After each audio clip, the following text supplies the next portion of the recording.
Bewitched, Bothered, and Bewildered. When no one is looking, Nicholas Brendon swaps out the script with one that he wrote himself. We open with Xander asking Buffy what she thinks about him dating Cordelia. Then a vampire pops out, and Buffy kills it. Because it's the beginning of the episode. The next day at school, Cordelia's bitch friends are making fun of her for dating Xander. And the school's Valentine's dance is coming up, and Buffy is the only one without a date. Buffy and Willow talk to Amy from Witch, which was very unexpected to me. Xander witnesses her apparently using magic to avoid having to actually write a paper. I would think there'd be better uses of magic than that. Giles runs into Calendar, and they're still not really talking. And sad piano music plays. Before they walk away from each other. He then talks to Buffy about Angel's past history of brutality on Valentine's Day. And he tells Buffy she should stay in just in case, and it made me wonder if Angel can still go into her house. We cut to Spike giving Drusilla a necklace, then Angel comes in and trumps it with a heart. I would have picked Angel in that situation. At the Valentine's dance, Willow is happy that Oz is on stage, and Cordelia is still being rebuffed by her regular crew. Meanwhile, Buffy is staying in with her mom, and she answers a knock at the door, but no one is there. Her mom finds a box filled with roses and a note that says soon. And Buffy's mom wonders why Buffy looks scared, but it's really because Buffy's afraid that her mom will finally figure out she can't read.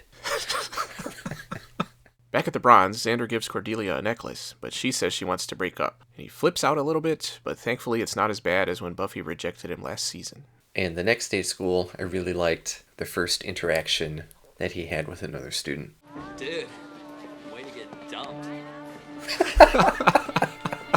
And Cordelia is back to hanging out with her bitch friends. So Xander decides to use Amy's magic to his benefit. And the way he talks in this scene, he just straight up sounds like a supervillain. What do you want? What do I want? He asks her to cast a love spell, and Amy says she'll need a personal object. So he goes to get the necklace back. She says it's in her locker, but she is secretly wearing it. Amy performs a ritual, and it was pretty intense. If I were Xander, I would have backed out at this point, but we know that he's not very smart. And the next day at school, nothing seems to have changed. Buffy goes to talk to Giles about Angel's message, and when Xander walks in, she starts coming on to him.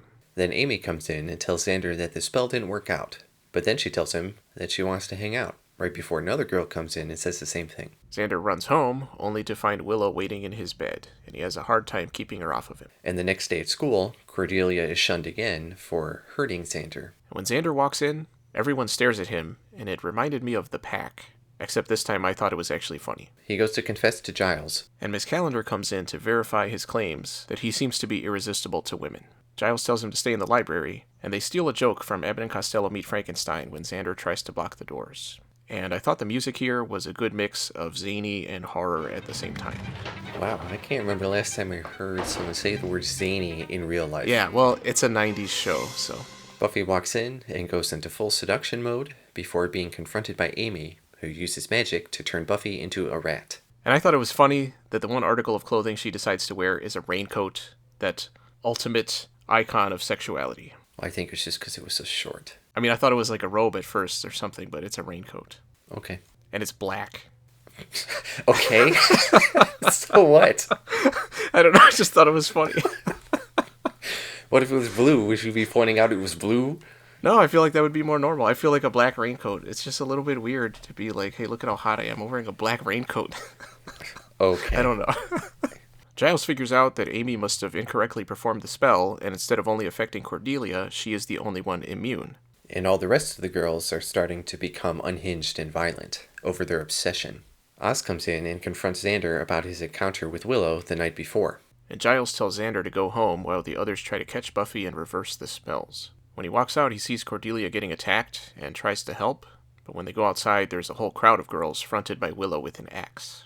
They decide to run to Buffy's house, for some reason, where Joyce starts putting the moves on Xander. Which was predictable, but still funny. So they run up to Buffy's room, but Angel pops out and pulls Xander out the window. So is he just waiting there? Good question. And he throws him off the roof, but it doesn't really seem to faze Xander at all.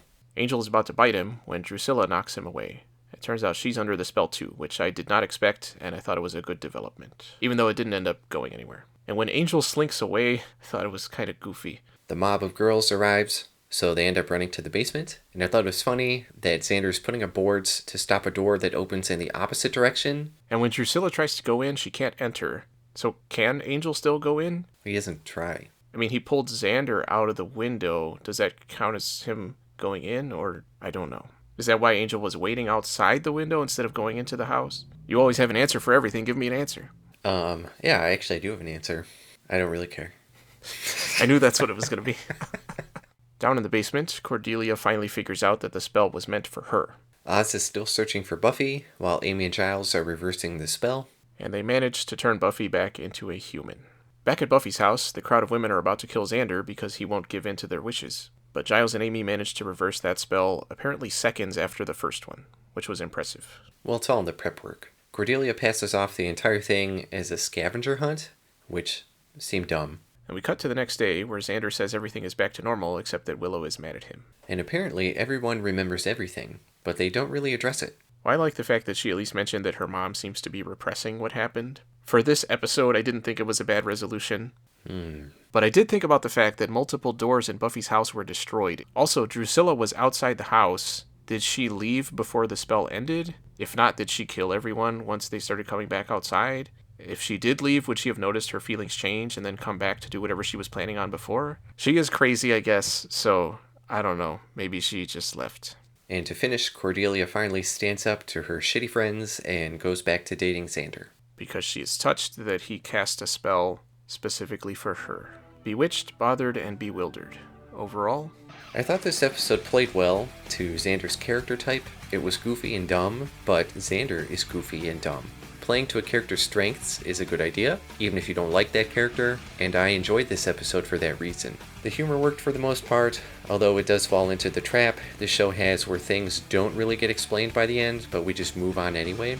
I did not expect Amy to ever show up again after Witch, but now that she did, I wonder if she's going to become more of a recurring thing, and afterwards, none of the gang mentioned how she's actively practicing magic. And if a high school kid can basically affect the entire world with one spell, why aren't magic threats more of a thing in this show? It seems like it would be really easy for the bad guys to wipe out all the good guys without ever really getting their hands dirty. But all they've really done so far is bring in people to physically pummel Buffy, which has not worked yet. I thought it was dumb that all the guys in this episode were shown being really angry at first, but are still thinking clearly. Seeing the events unfold, none of them thought something especially weird was going on, and then they all mysteriously disappeared from the episode entirely, which I thought was pretty stupid. I thought it was fine just given the comedic tone that the whole episode was going with. I didn't ask too many questions. I guess I did ask a lot of questions. Yeah, you asked like a shit ton of questions.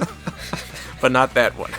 I thought this episode worked as a humorous throwaway episode, but I did think it was a mistake to throw in main arc Angel and Giles' calendar drama at the beginning. It didn't really fit the mold of what this episode was going for, and it didn't end up mattering anyway. But I did like this one. I didn't expect to. I gave it a B+. I also gave it a B+.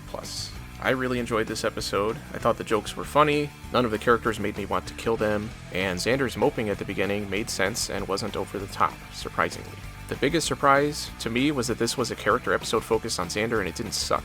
I didn't even think Xander was annoying in this episode. I thought it worked really well. And even Cordelia's arc worked really well. Seeing the characters act weird was fun and made me think of Halloween, where they were also acting differently because of a spell. But I thought this episode worked better, partially because they're still the same characters instead of turning into completely new ones. My only real complaint is that aside from Giles yelling at Xander a little bit and him saying that Willow is mad at him now, Xander didn't really face any consequences for his actions. If anything, he basically got what he wanted in the end. And I also wonder what's going on with Amy now that she seems to be using witchcraft to get by in school without doing anything, which again, I could think of better uses for it than that. But I did like that they brought her back.